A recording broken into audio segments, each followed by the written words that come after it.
Hi, I'm Rachel, a 28-year-old expectant mother, and I have some unbelievable news to share.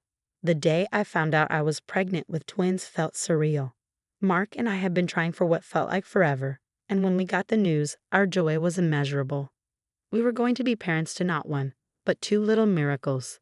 After another checkup confirming that both babies were healthy, Mark turned to me with a grin and said, "Let's go tell my mom. She's going to be so excited." I hesitated. Mark's mom, Sandra, had always been a little tough on me. She hadn't fully warmed up to me since our wedding. But seeing the happiness in Mark's eyes, I couldn't bring myself to say no. "Okay, let's go," I agreed, hoping for the best. When we arrived at Sandra's house, she was in her garden pruning her roses. Mark called out, "Mom, we've got some great news." Sandra straightened up, wiping her hands on her apron, and walked over. Her smile was faint and didn't quite reach her eyes. "What's the news?" she asked. I took a deep breath before blurting it out. "We're expecting twins, Sandra. You're going to be a grandmother to two." Her smile vanished, replaced by a hard frown. "Twins? Really, Rachel? Are you sure you're not just trying to trap my son?" Her words cut deep, and I was stunned. "No, Sandra, it's not like that. We're both thrilled. It's a blessing." "A blessing? Or a clever ploy?" she snapped, her voice rising. "I've always known you wanted more than just Mark's love." Mark stepped in, his voice filled with disbelief. "Mom, what are you talking about? Rachel and I have been wanting this for years. Why would you say something like that?" Sandra's face twisted in anger. "Because it's all too convenient for her. First, the marriage, and now twins." I tried to defuse the situation. "Sandra, I love Mark. We both wanted this. I thought you'd be happy." But she scoffed and stepped back, her eyes narrowing. "Happy? For this trap? I think not." Suddenly, her demeanor shifted. Before I could react, she shoved me. I lost my balance, and the stairs behind me rushed up to meet me as I fell. I saw the horror in Mark's eyes as I hit the ground, pain shooting through my body. Mark's frantic shouts for help mixed with the sound of Sandra's footsteps retreating. The world around me blurred into a swirl of sirens and chaos. But through it all, I held on to one clear thought. My babies had to be okay. What was supposed to be a moment of joy turned into a nightmare. Stay tuned to see how we handled the fallout from that day. "Rachel, can you hear me? Are you okay?" Mark's voice broke through as paramedics wheeled me down the hospital corridors. The pain was excruciating, but the fear for my twins overwhelmed me. "Just hang in there, Rachel. They're doing an ultrasound. We need to make sure the twins are safe." The cold gel on my belly and the doctor's focused expression were distant as I drifted in and out of consciousness. I caught glimpses of the screen, praying for signs that my babies were okay. "Mark, what did your mother mean? You saw her push me, didn't you?"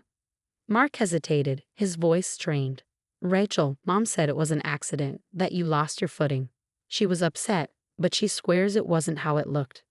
I stared at him, heartbroken. "Mark," she pushed me. "You have to believe me." The room fell silent except for the steady beep of the monitor. Mark paced, a deep frown etched on his face. "I'll check the security footage, Rachel. I'll see for myself." Hours passed with me confined to the hospital bed, the weight of uncertainty bearing down on me. Eventually, Mark returned. His face was pale, his eyes red. "I saw the footage, Rachel. You were right, it wasn't an accident. I can't believe she would do something like this." Tears welled up in my eyes. "What are we going to do, Mark? She could have killed our babies. She can't just get away with this." Mark took my hand. "We'll press charges, Rachel. She has to face the consequences." "Are you okay with this, Mark? She's your mother," I whispered, the weight of everything suddenly overwhelming. "It's not about her being my mother anymore, Rachel," Mark said, his voice steady but resolute. "It's about protecting you and our twins. That's what matters now." As he held my hand, the fear that had gripped me for days began to fade, replaced by a quiet resolve. We had to see this through, for our future, for our family. The twins were still safe, and that was all that truly mattered. But the reality of taking legal action against Sandra settled in quickly, and I knew there would be no turning back. We were in this together, no matter what. Sitting in a lawyer's office, the gravity of the situation weighed heavily on me. The lawyer shuffled through papers, his expression serious. Mark, you understand that pressing charges against Sandra will lead to severe legal consequences? He asked. Mark nodded, his jaw set. Yes, I'm aware. It's not just about what she did to Rachel, it's about doing what's right. The lawyer turned to me.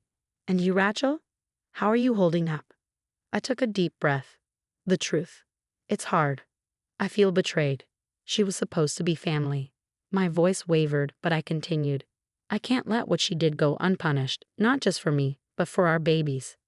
As the days turned into weeks, support from the community poured in.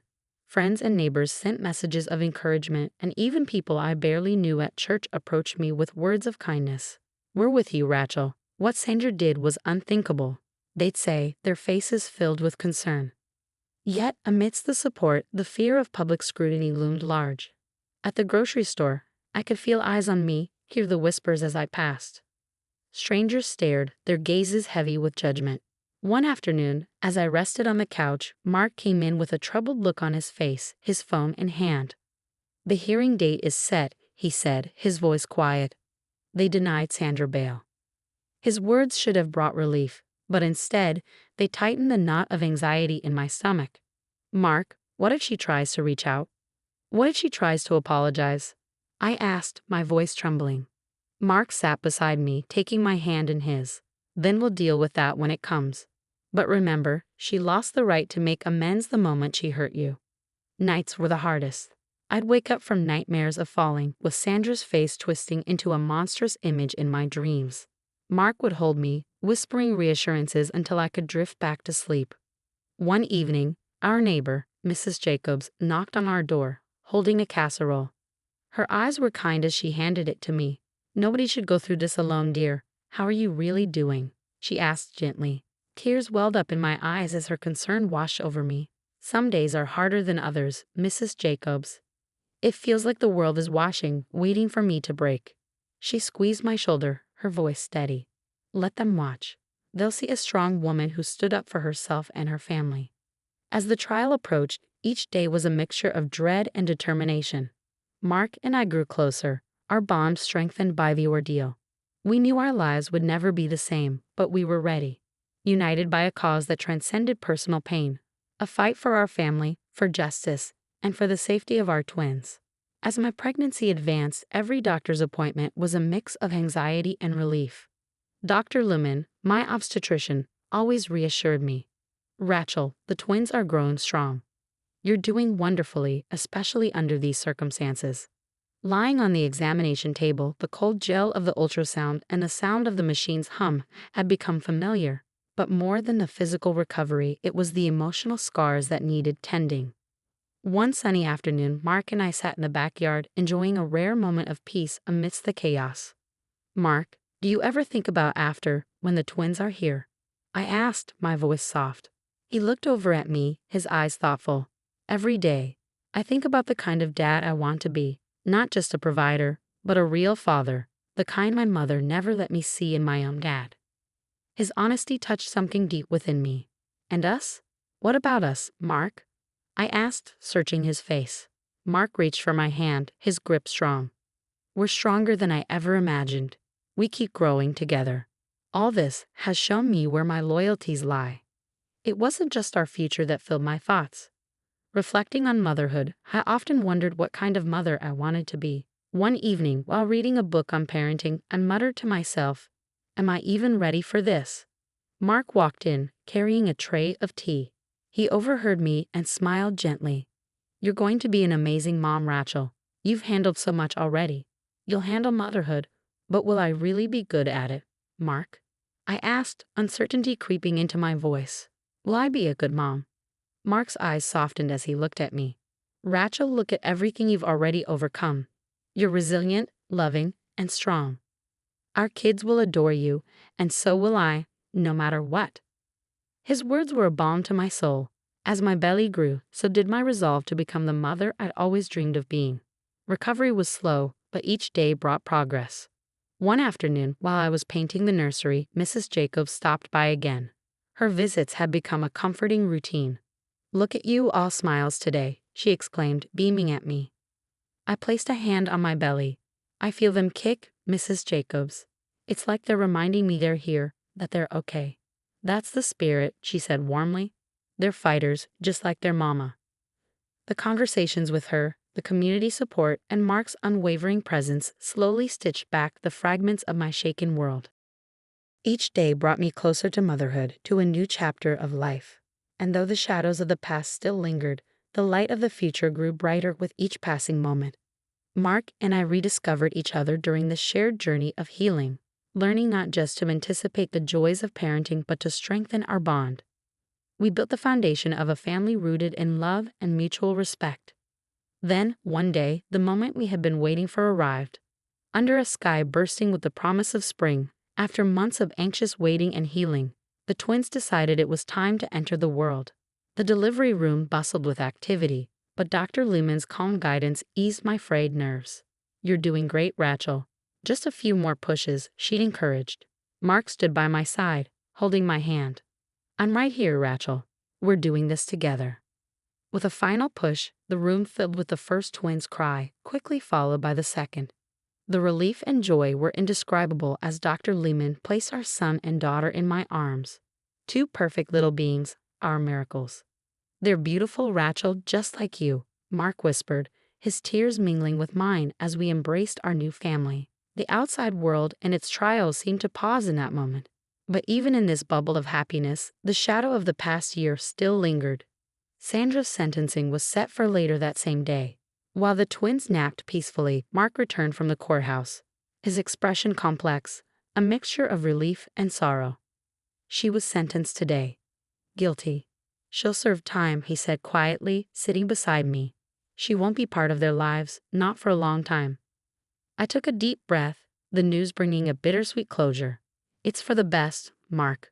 For our family's safety and peace." Mark nodded, looking at our sleeping children. "I know, it's just hard, realizing my mother won't know her grandchildren because of what she did." We spent many evenings talking about the future, how we would raise our twins in a world so different from the one we had known. Our discussions often turned to themes of forgiveness and strength. "Rachel, do you think we'll ever truly move past this?" Mark asked one night as we sat under the stars, the twins asleep inside. "We will," I assured him, squeezing his hand. "Every day we'll heal a little more. We're together, and that's what matters. We face the worst and come out stronger." Mark smiled, a newfound resolve in his eyes.